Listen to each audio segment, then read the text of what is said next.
as a builder, you've got some far out ideas of what you want to do. Literally far out. Far out. Yes. Tell us what you're building. Well, we're in the process right now of getting the application to build a spaceport in Yuma. Spaceport. Yes.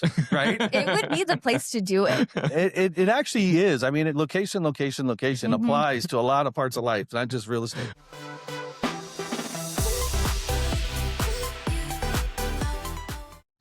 Welcome to Extraordinary Stories. I'm Forbes Shannon, and with me today, Christine Butler. and our awesome guest. He's the mayor of Yuma, but he's so much more than a mayor. He actually just wants to go by Doug, but the mayor of Yuma, Mayor Doug Nicholls. Thanks for being here. Thanks Doug. for having me on. Yeah. It's exciting. I'm kind of interested to see where this goes. I'd love So it. are we. Yeah. So are we. So the first thing you said was, you know what? I feel like a politician, but I'm not really a politician. Tell us what you mean by that. Well, so I didn't grow up wanting to be a politician. I didn't want to run for office. I didn't want to hold a title. I wanted just to build stuff. I'm an engineer. So I ended up doing that, still doing that. But the way I look at politics is the same way I look at engineering. I'm a civil engineer, so by definition, I build civilizations, build societies, roads, streets.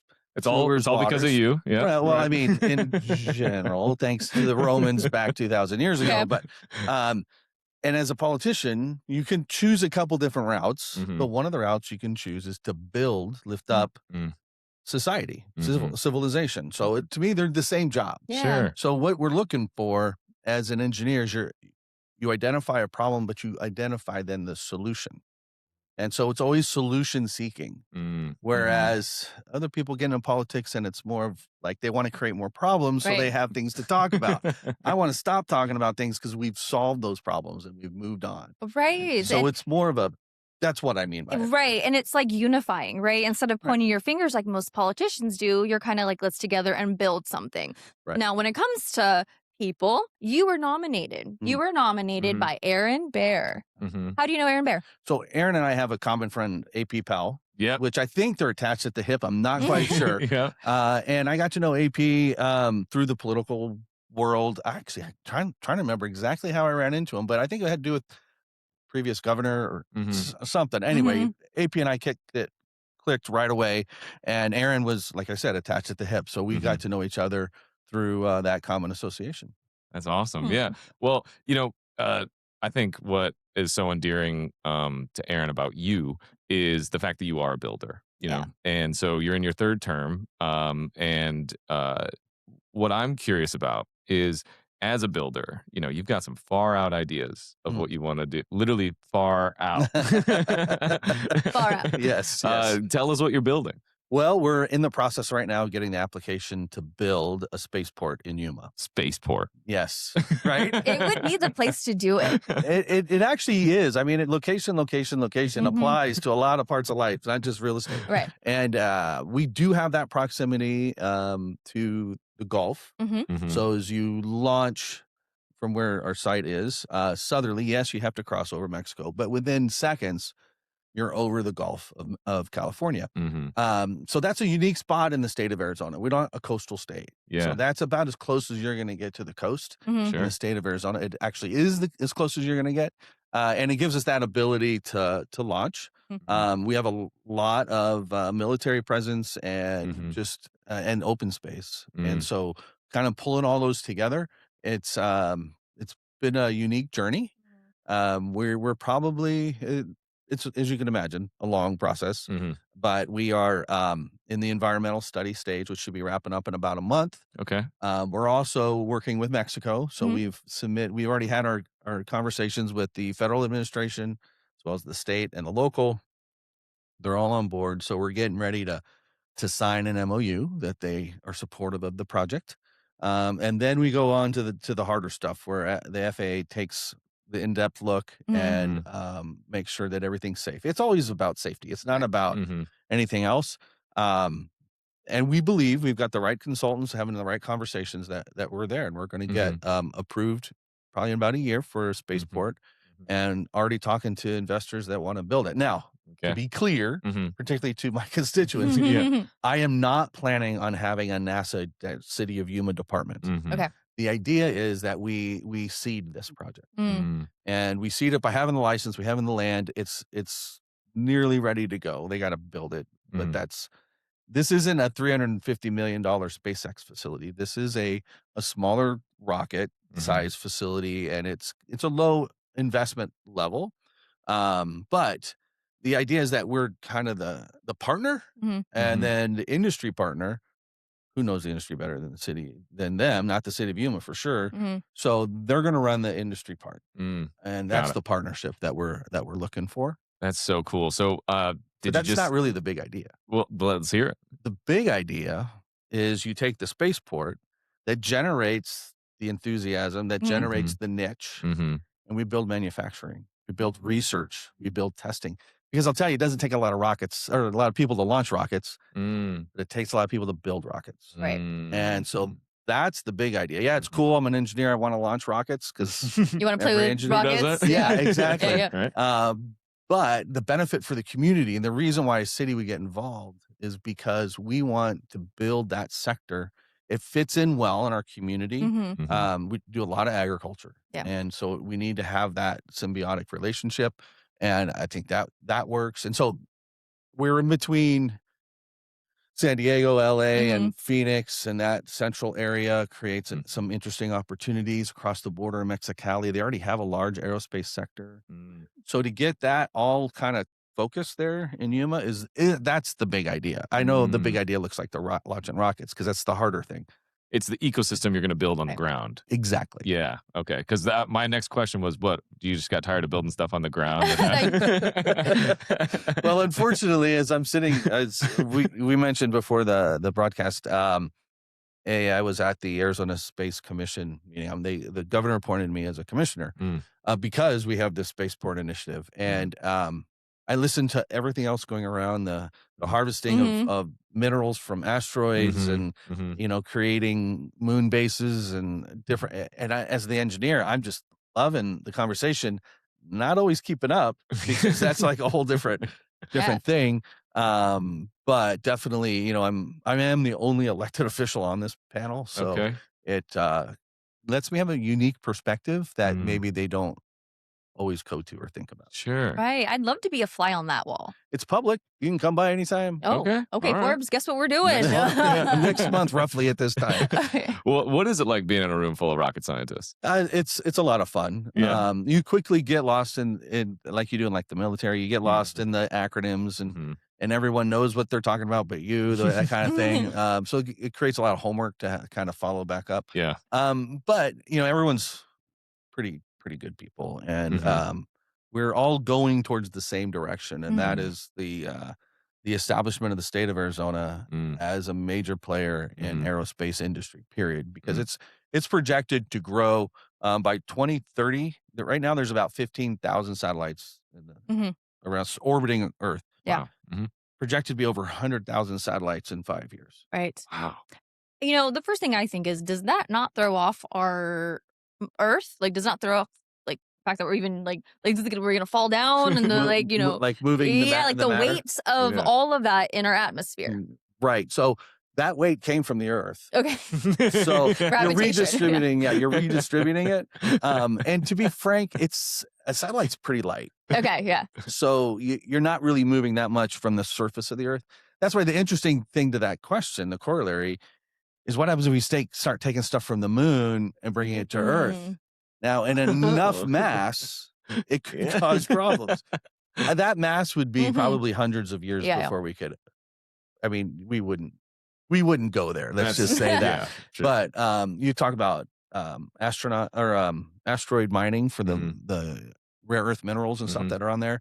I mean, all that's real issues, but the practicality of bringing that into the atmosphere, is just not. Well, you're there. focused on the impact today, right? Correct. So I'm curious, how do you balance, like, just in your professional life, but also in your personal life, like impact today, but vision for tomorrow? Yeah, not very well. How I do that. It's really fun. I think about this all the time. Is you don't necessarily take the time to think about the future while you're trying to put the fires out today. So I try to be deliberate on that. But ironically, it's hard to get people to think that way. It's been very, very difficult. I've brought together business leaders for discussions, and when you get into this office, you get a different understanding of how the city as a community works, but people don't understand it. So it's very hard to communicate that, to get them to say, okay, knowing that now, let's look into the future. And that's been part of the issue with the spaceport is, why are we building a spaceport? Well, because of this, this, and Right. this. But articulating all of it, right? articulate especially because I'm an engineer. Yeah. I get lost in all the little details, but also just kind of the overall mission. So Yuma, I don't know if you've been to Yuma. I won't ask. Yeah. Many You times. have. Many times. Yeah. Okay, great. Yeah. So Yuma's got a very small town feel, but we're 110,000 people. We're not super important to agriculture too. Very Absolutely. important. Right. We just to do the Chamber of Commerce job, part of my job. We produce 95% of the leafy greens that the United States and Canada consumes every winter. So if you're having a salad right now, it came from Yuma. Thank you, Doug. Yeah. Thank you. Yeah. And I have absolutely nothing to do with that except, trying to be supportive of that industry. But we grow all year round. So dates and oranges and lemons and wheat and all sorts of, there's a whole variety, 178 varieties that we grow in Yuma of different things we eat. So 70% of my economy is based upon that. I can't jeopardize that. Right. And their perspective is extremely important. And what's interesting is to watch the change in generation, because while these are very large farms, we're multi-million-dollar farms, they're still very much family businesses. Yeah. And so when it goes from generation to generation, their priorities aren't always the same, and things adjust, and it's interesting to watch. And so you were saying like it's 110,000 people. It's not a small. Yeah. No. Right. It's just that I call it's a suburbia without an urbia. There's no big city next to it. It is the big city. Yeah. Right. Okay. Well, so I'm curious. Like you got quite the skill set that we're working with here, right? You're a big thinker. You're an extraordinary thinker. You're also an engineer, right? So you are very good in the hard science of like math and stuff. That doesn't usually, and I mean this as a compliment, that doesn't usually correlate to a guy who's so affable and well spoken. Like, how do you balance all that? Again, not very well. So to me, again, it's going back to that engineer thing. I have a mission. I have a goal. I have a solution I got to execute. Well, if I come on your show and I mumble and I'm not getting that job done. And that's where when I started, my public speaking skills have gone dramatic change in them. When I was in college, I just about pass out just talking to my class. I was terrified. When I graduated, I became a consulting engineer. So all of my work we get from presenting and building relationships and things like that. And I quickly realized that's a problem for me because I can't do that stuff. And so I'd put myself deliberately in situations where I'd have to. Okay. Nice. And that's the key. So the other thing I do is I'm a Catholic deacon. And so as a deacon in the Catholic Church, it's a permanent call. It's like a priest, but it's not a priest. Okay. And one of the things you do is you preach. So my church probably holds 600-700 people. And to think about preaching to 600 or 700 people was incredibly terrifying. But I've clearly felt this call that God really wanted me to do this. And so, praying with my wife, we had serious discussions about that. Well, what's the deal? So basically what I said to God was, okay, I'll go through the classes. I'll do all that stuff, which they, by the way, didn't teach you how to preach. No. There's too much to learn. But at the end, God, you've got to fix these things because I'm willing to do what you want me to do, but I can't do those things right now. About halfway through, I got appointed to city council to fill out 5 months of the remaining months of a council member's term. He was moving to Iowa, and the council has the ability to appoint somebody. They could have held an election, or they could have just let it vacant. But they appointed me. that's when all of a sudden you're sitting up at the dais, the desk, and you look out and you see the cameras, and all of a sudden you got to explain what you want, your questions and what you want to vote on. Mm-hmm. And that started the transition. Well, then I was ordained um, in 2012. Okay. And then on 2013, I got approached by some good friends, business leaders. Two of them were deacons themselves to run for mayor. And I said, look, let's be honest here. The 5 months that I did on council is the easiest 5 months. The last 5 months of the year, your budget's done, Sure. your CIP's done, all the hard stuff. Senior spring. It's kisses. It's kissing babies and cutting ribbons, right? Yeah. But I was very fortunate that the mayor had at the time, Mayor Larry Nelson, he sent me to DC. He sent me to Phoenix. He made me do those things that I never thought my wildest dreams I'd ever be doing. And that I could just kind of see that start to change me. And so when they came and said, we want you to run for mayor, I went back to the time my wife and I moved back to Yuma. So we both grew up in Yuma. And we left after high school because in high school, you know everything, right? Yeah. Right. But one of the things that frustrated me was there was this theme of mediocrity. Yeah. And that bothered me. I wanted to see, my dad always taught me, you got to go to your potential. You got to keep pushing to your potential. And essentially that's what God wants you to do. You can't do everything, but he wants you to try to proceed to your potential. So anyway, we left town and we came up here to the valley, and I started designing urban freeways and having a great career. Yeah. We were living out in Mesa, had our house a year after we were doing the American dream. Yeah. But when we started having kids, it wasn't the life that we wanted our kids to have because it was 2 hours of commuting and 2 jobs and all that. So we moved back to Yuma 10 years later. Okay. For God telling you, yeah, you don't know what you think you know. Yeah. Right? I'm going to tell you what you know. But haven't missed it since. But when we moved back, one of the things that we talked about was we want to contribute to our community because we could see there was a thread of, hey, it's not about mediocrity. It is about what's the best Yuma could be as a community. And so we got on board with that. And so when we did the litmus test and we said, okay, hey, where does mayor fall in all this? Yeah, it kind of met the test. So my first speeches, I was interested in you saying you're a speechwriter. Yeah, I could have used one. I was writing campaigning. Campaigning is one of the most awkward things. Yeah. Yeah. Because you're talking about yourself, but you're not selling a service. I can sell you civil engineering all day long. Right. But to sell you why I'd be a good mayor, it's tough. It's very tough. Yeah. Fortunately, I got elected, or unfortunately, depending on your perspective on life. And I thought I'd do one term. Yeah. Here we are. Yeah. Going on 4. Well, hopefully 4. We're in that process right now.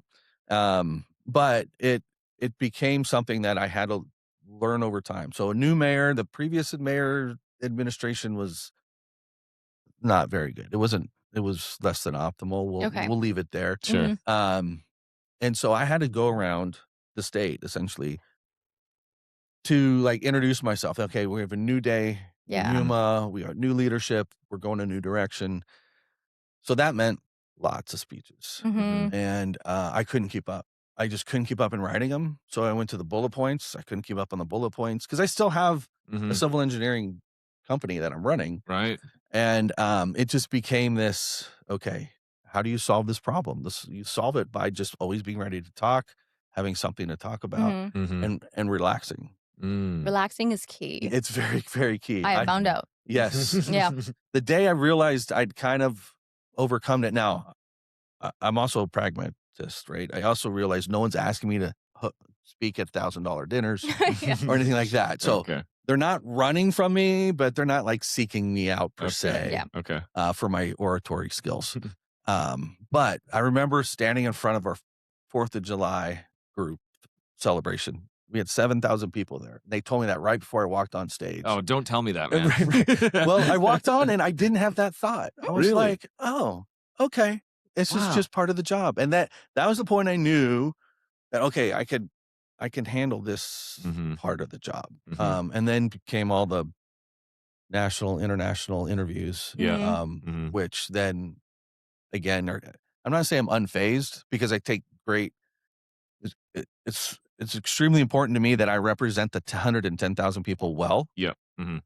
So I'm not taking them lightly, but I'm Mhm. not afraid. I'm not locked But up in Yeah. you're more in your element Right. now, Yeah. right? Yeah. Like it's not so strange, right? Like, Right. because I've been a stand-up comic for 13 Oh, years. nice. And I've wanted to try that, but I don't have the creativity. well, Yeah. so what I tell people is just go up and be yourself. And then the second thing I tell people is like the first time you bomb is going to be the most important set of Mhm. your career because the first time you bomb, you get off stage and you're like, man, that was rough.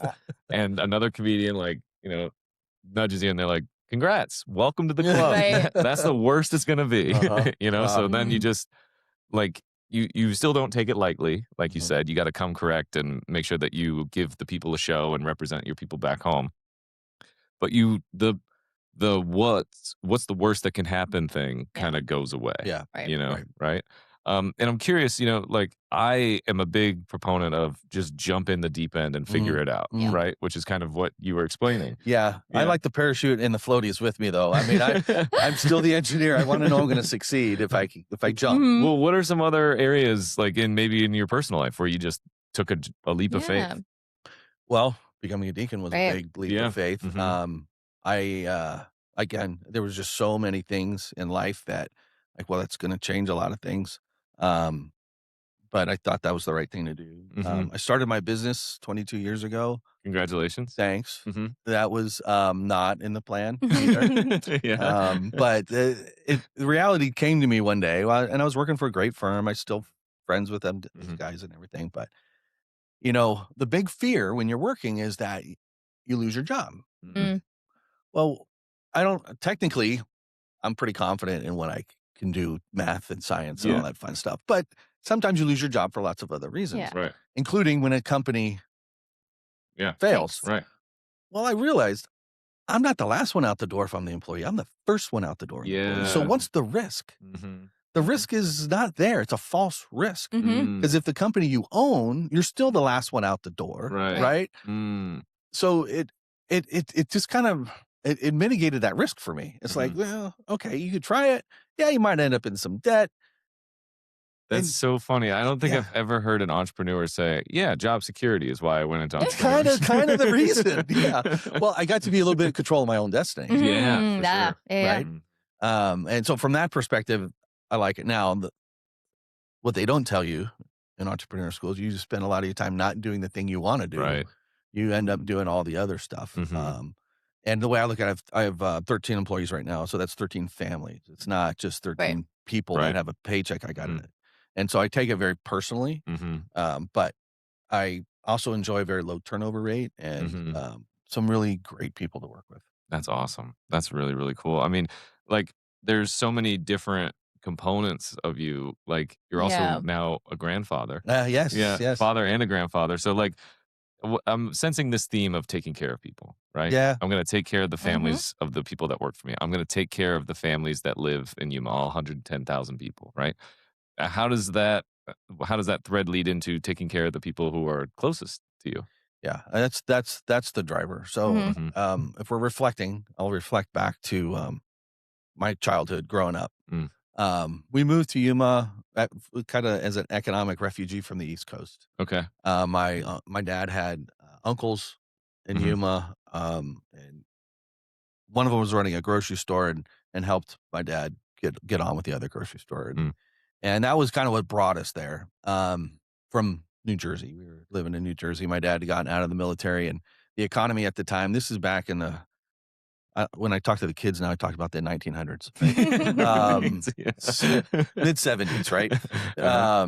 And you're both way younger than me, so you're probably get that joke a little bit better. But anyway, we moved out and it was supposed to be kind of a short-term stopover and things happened that just didn't happen. But I watched my dad go from job to job, just trying to find Yeah. what it took to take care of the family. Mhm.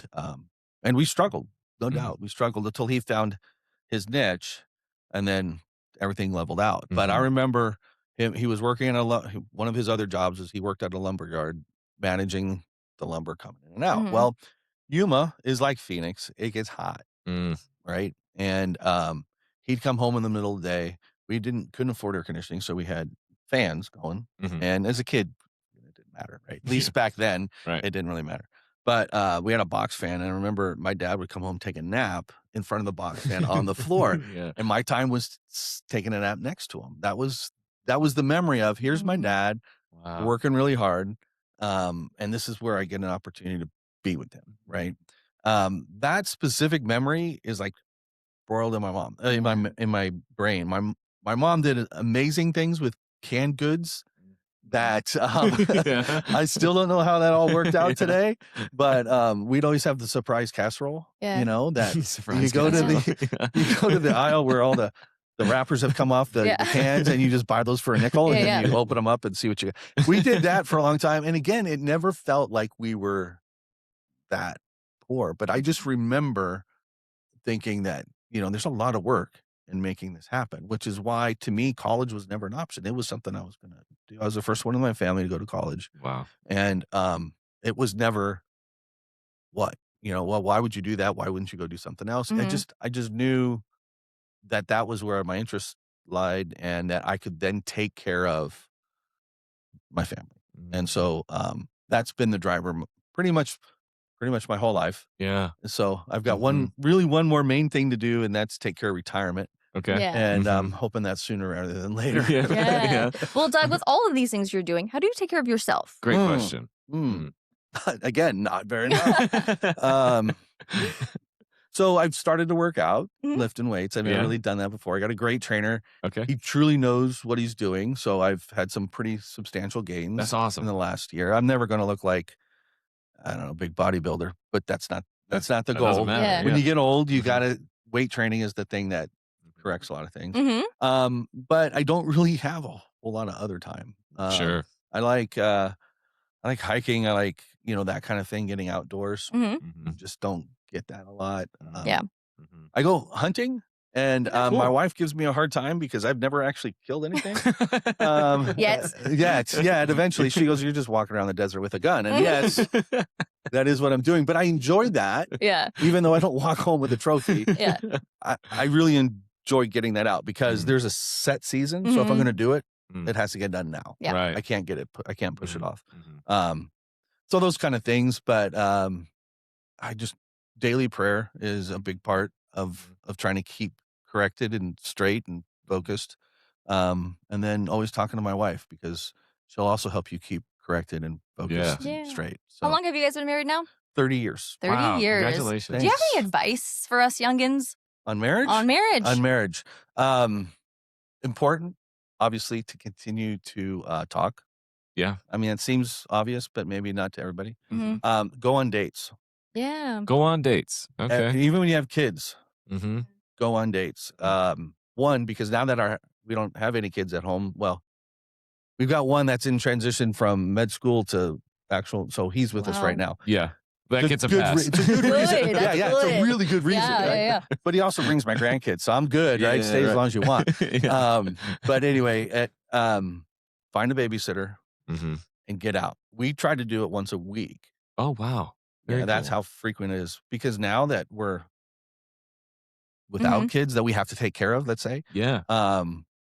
We still remember each other, right? We still have that bond. So I think that's really important. Yeah. My girlfriend's really good at reminding me of that. And also, as it goes to the talk, like the communication, like I just learned that anything that comes before or after the phrase "if you want" is not a not an option. Yeah.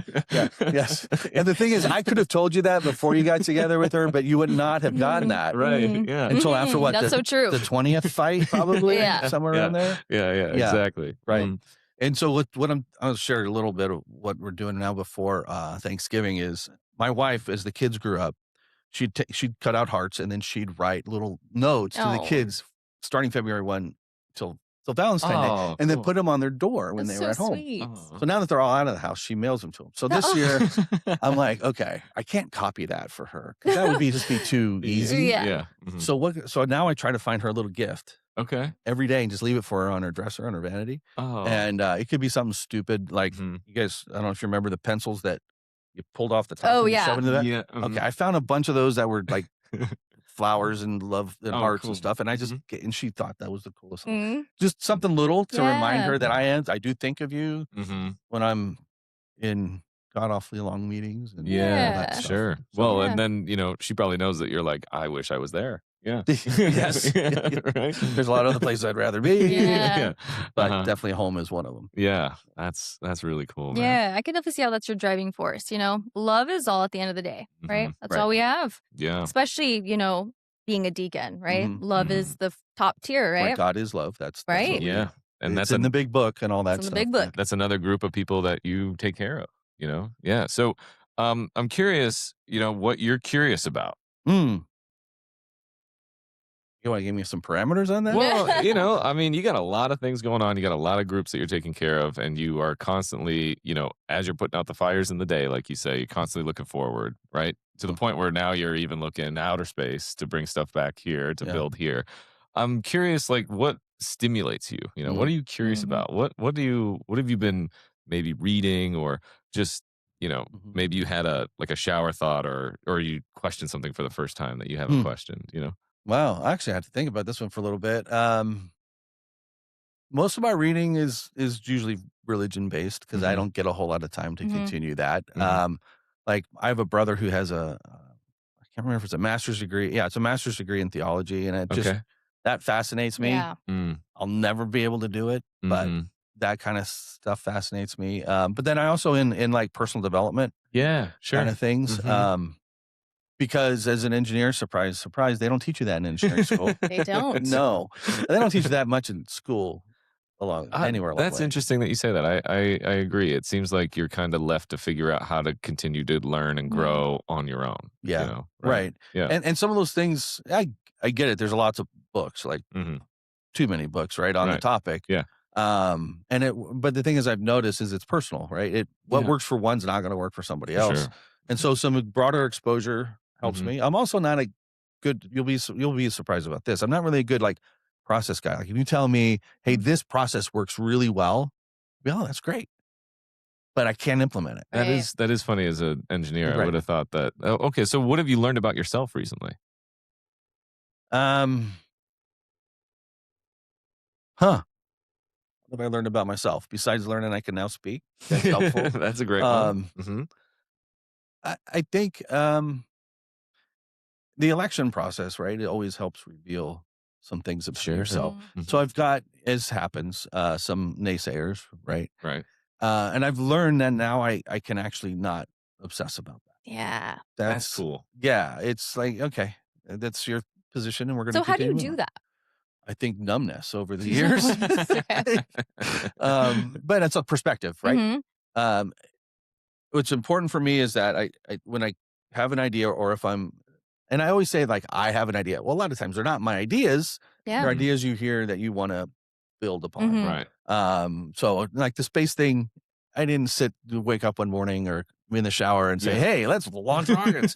That was a long discussion that we had been having, including with a rocket manufacturer. Yeah. And so all that was built upon. But it's just making sure that your perspective, you're big enough to hear criticism on it.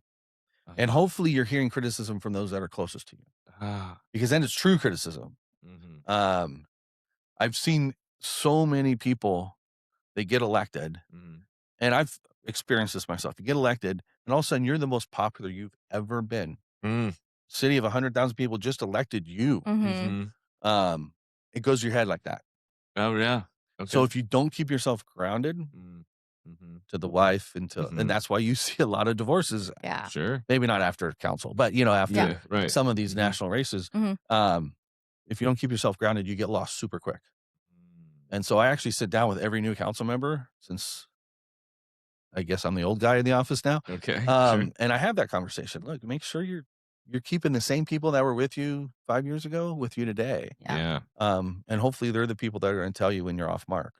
Yeah, the people that brought you to the dance, the people you leave with, right? Right. Yeah. Well, and feedback's a gift, right? I mean, Right. it's something that people often like to push away. Right. But if you look at it as a gift, like, you can't go wrong. Right. Right. Yeah.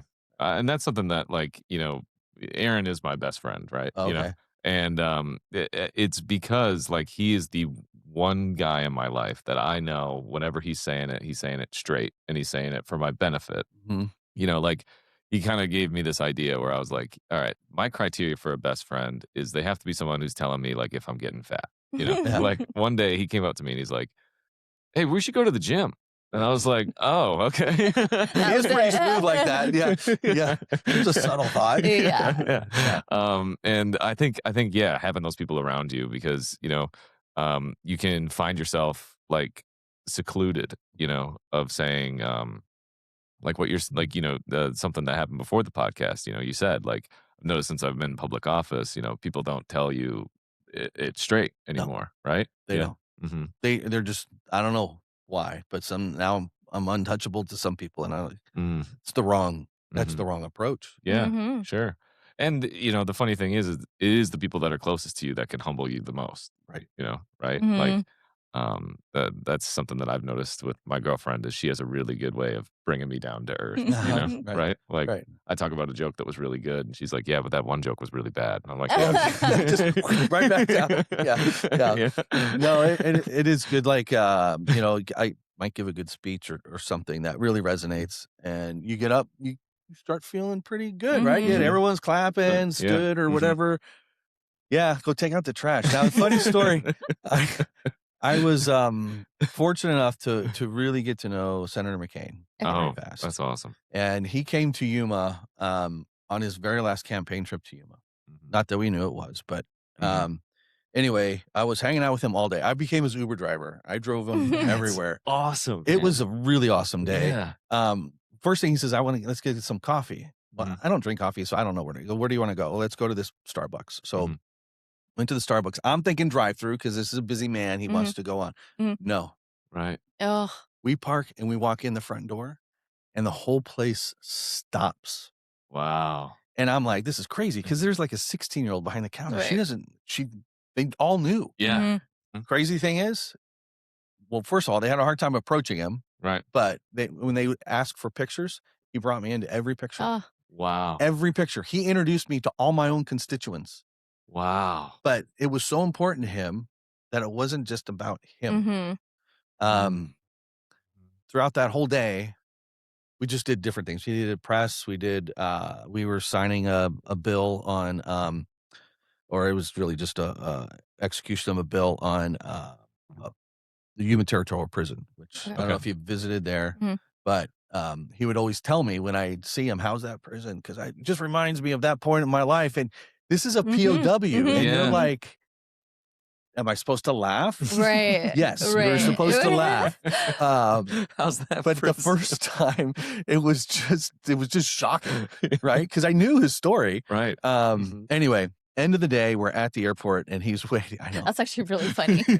Well, the other story I haven't told much is during that visit, Cindy, his wife, wanted to go see the dark cell.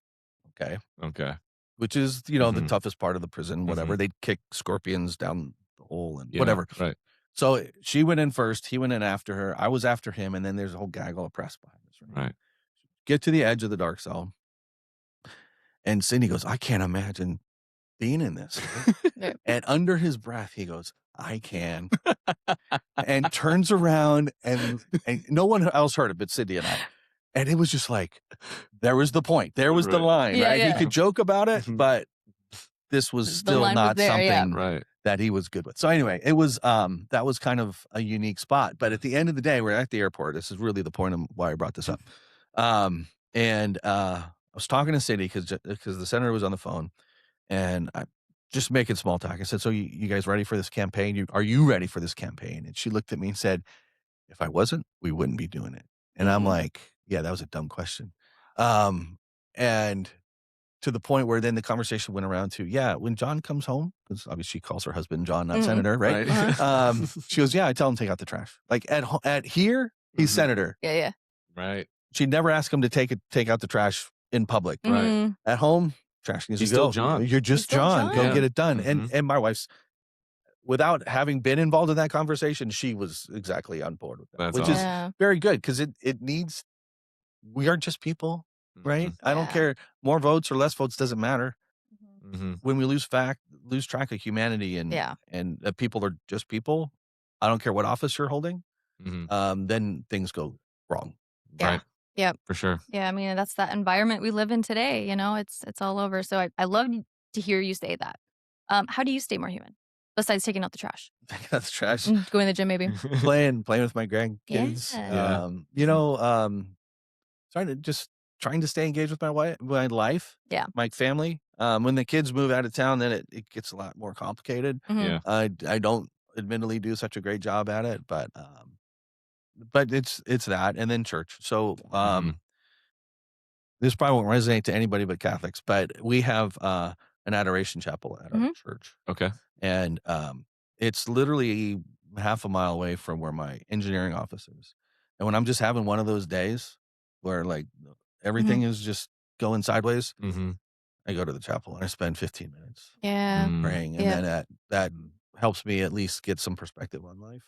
Yeah. The peace you feel is, So, like, what role does gratitude have in those moments? It's everything. Yeah. I feel honored to be in this position, and actually, I feel honored to be running a company. Yeah. And I'm honored because there's people then that support me, and they do it not because they have to, not because I give them a paycheck, but because they truly want to be involved in what I'm doing. Right. So how could you not be grateful for that? Otherwise, it's just you in a room, right? Yeah. And then you don't get much done by yourself, right? So people ask me, how do you get everything done? It's always that answer is the people around me. Yeah. My chief of staff now, she's been with my office. She's great, by the way. Yes, she is. Yeah. She's extended her retirement to the end of my term. Wow. And she could have retired a while ago. So that is humbling. If you know that you've changed someone's plan for their life. Wow. And you can't take that as gratitude, you're missing the point big time, and you shouldn't be in that position. Wow. So, we ask this question to everyone who's on Extraordinary Stories. What's something that our listeners can do today to live a little bit more extraordinarily like Doug? I think it's about being deliberate. When you decide to get involved in something, get involved with it because there's something that you want to do to give back to whatever. Deliberate. Not just to be kind of floating around. Yeah. Just yesterday we were interviewing someone and he said, if you're ever going for the money, you're never going to get it. Oh, yeah. Help people. If you're trying to help someone, you're going to be just fine. Yeah. Be deliberate. Be deliberate. Awesome. Well, this has been an extraordinary conversation. You do have an extraordinary story. Well, I can tell stories maybe. That's it.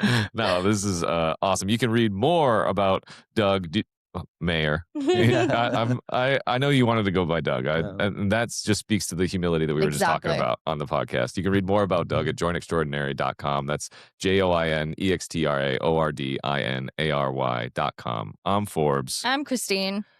I'm Doug. Thanks so much. Thanks for having me on. That was awesome. All right. We'll see you guys next time. Thanks, guys.